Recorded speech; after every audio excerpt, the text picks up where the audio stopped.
Assalamualaikum warahmatullahi wabarakatuh. Saya akan melanjutkan kisah Sunan Ampel bagian kedua.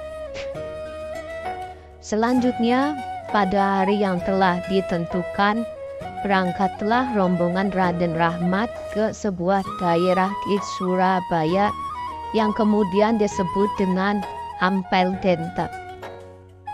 Rombongan itu melalui desa Krian, Wonokromo terus memasuki Kembang Kuning.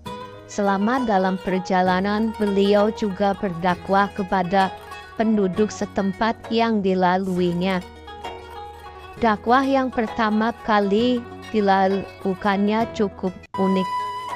Beliau membuat kerajinan berbentuk kipas yang terbuat dari akar tumbuh-tumbuhan tertentu dan anyaman rotan.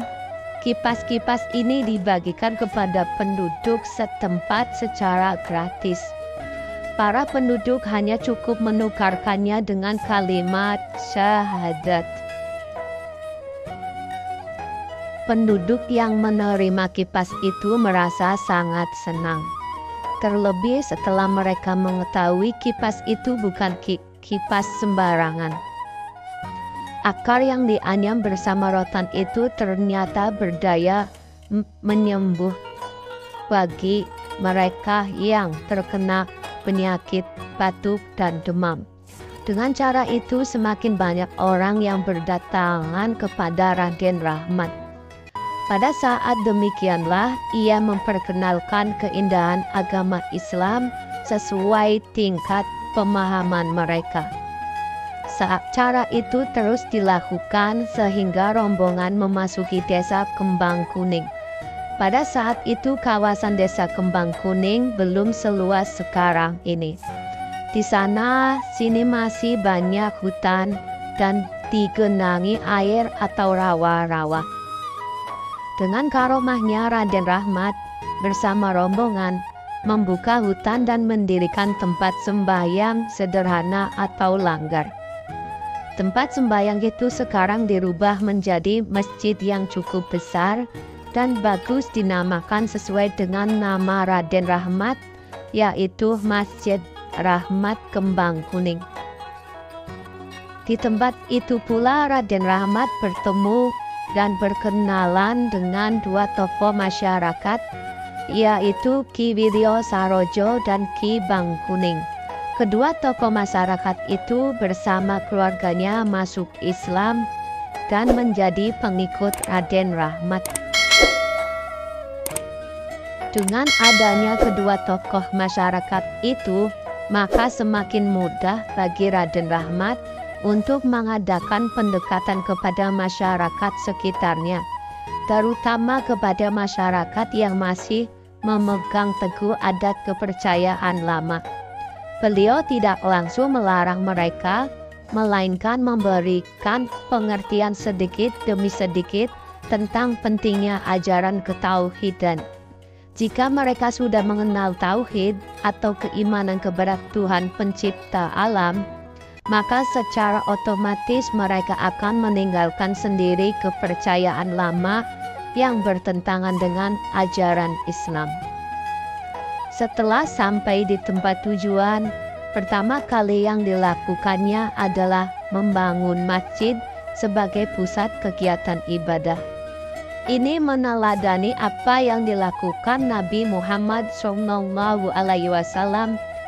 saat pertama kali sampai di Madinah. Dan karena menetap di desa Ampel Denta menjadi penguasa daerah tersebut, maka kemudian beliau dikenal sebagai Sunan Ampel. Sunan Ampel berasal dari kata susunan yang artinya yang dijunjung tinggi atau panutan masyarakat setempat. Ada juga yang mengatakan Sunan berasal dari kata suhunan, artinya guru besar atau orang yang berilmu tinggi. Selanjutnya beliau mendirikan pesantren tempat mendidik putra bangsawan dan Pangeran Majapahit serta siapa saja yang mau datang berguru kepada beliau. Ajaran yang terkenal, hasil didikan mereka yang terkenal adalah falsafah mohdimo atau tidak mau melakukan 5 hal tercela, yaitu moh main atau tidak mau berjudi, moh ngombe atau tidak mau minum arak atau bermabuk-mabukan, moh maling atau tidak mau mencuri, moh madat atau tidak mau menghisap candu ganja dan lain-lain, moh madon atau tidak mau berzina atau main perempuan yang bukan istrinya. Prabu Brawijaya sangat senang atas hasil didikan Raden Rahmat. Raja menganggap agama Islam itu adalah ajaran budi pekerti yang mulia. Maka ketika Raden Rahmat kemudian mengumumkan ajarannya adalah agama Islam, maka Prabu Brawijaya tidak marah. Hanya saja ketika dia diajak untuk memeluk agama Islam, ia tidak mau. Ia ingin menjadi Raja Buddha yang terakhir di Majapahit.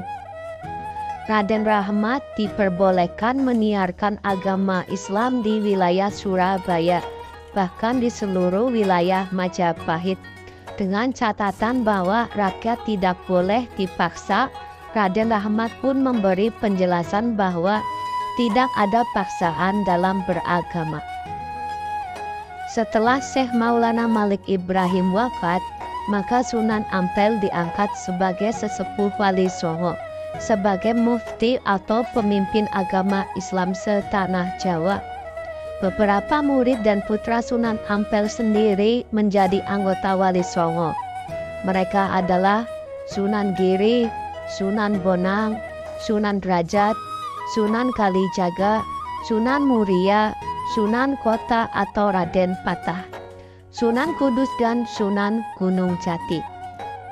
Raden Patah atau Sunan Kota memang pernah menjadi anggota Wali Songo, menggantikan kedudukan salah seorang wali yang meninggal dunia. Dengan diangkatnya Sunan Ampel sebagai sesepuh, maka para wali lain tunduk patuh kepada kata-katanya, termasuk fatwa beliau dalam memutuskan peperangan dengan pihak Majapahit. Para wali yang lebih muda menginginkan agar tahta Majapahit direbut dalam tempo secepat-cepatnya. Tetapi Sunan Ampel berpendapat bahwa masalah tahta Majapahit tidak perlu diserang secara langsung, karena kerajaan besar itu sesungguhnya sudah keropos dari dalam. Tak usah diserang oleh Demak Bintoro. Sebenarnya Majapahit akan segera runtuh.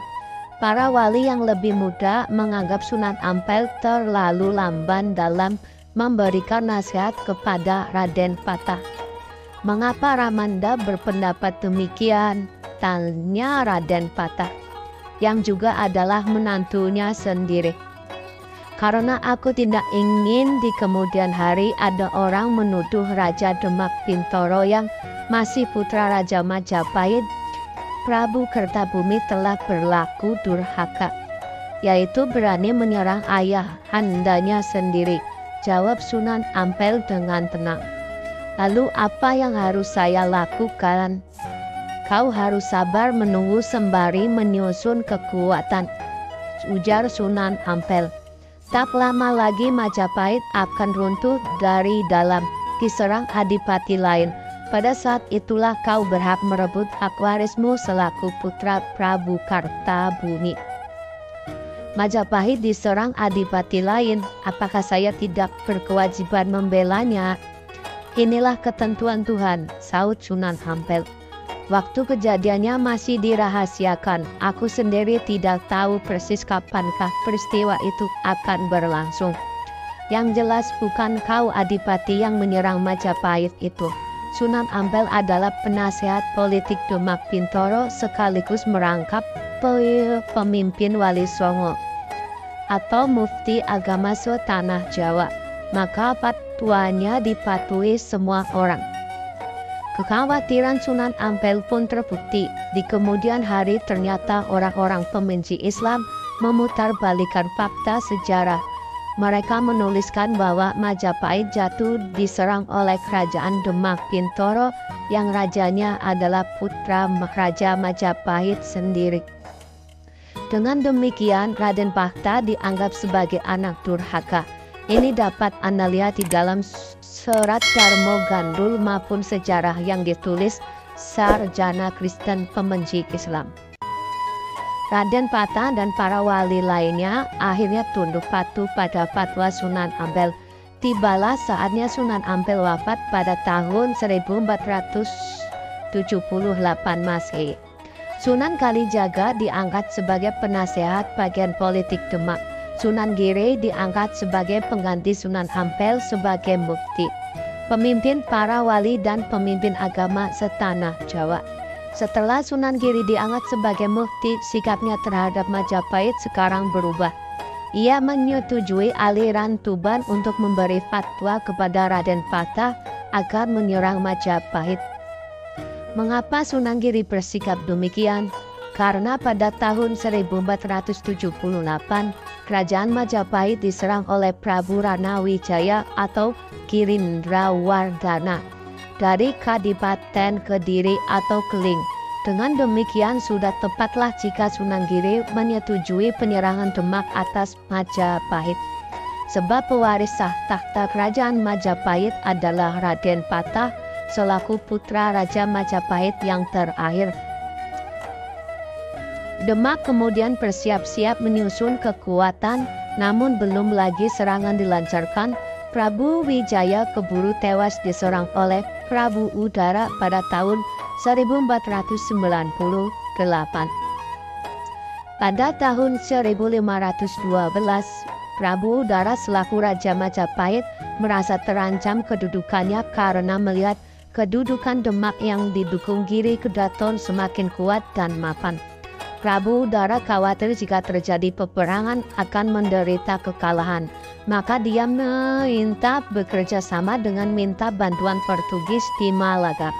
Padahal putra mahkota Demak yaitu Pati Unus pada tahun 1511 telah menyerang Portugis. Sejarah telah mencatat bahwa Prabu Udara telah mengirim utusan ke Malaka untuk menemui Alfonso de Albuquerque untuk menyerahkan hadiah berupa 20 gentak atau gamelan sepotong kain panjang bernama peirami, tenunan kebaya 13 batang lembing yang ujungnya berbesi dan sebagainya. Maka tidak salah jika pada tahun 1517 Demak menyerang Prabu Udara yang merampas tahta Majapahit secara sah. Dengan demikian jatuhlah Majapahit ke tangan Demak. Seandainya Demak tidak segera menyerang Majapahit, tentunya bangsa Portugis akan menjajah tanah Jawa jauh lebih cepat daripada bangsa Belanda. Setelah Majapahit jatuh, pusaka kerajaan diboyong ke Demak Bintoro, termasuk mahkota rajanya. Raden Phahta diangkat sebagai Raja Demak yang pertama. Sunan Ampel juga turut membantu mendirikan Masjid Agung Demak yang didirikan pada tahun 1477 Masehi. Salah satu di antara 4 tiang utama Masjid Demak hingga sekarang masih diberi nama sesuai dengan yang membuatnya, yaitu Sunan Ampel.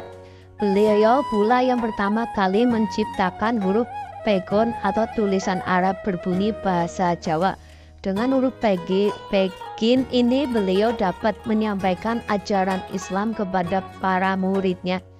Hingga sekarang huruf pegon tetap dipakai sebagai bahan pelajaran agama Islam di kalangan pesantren.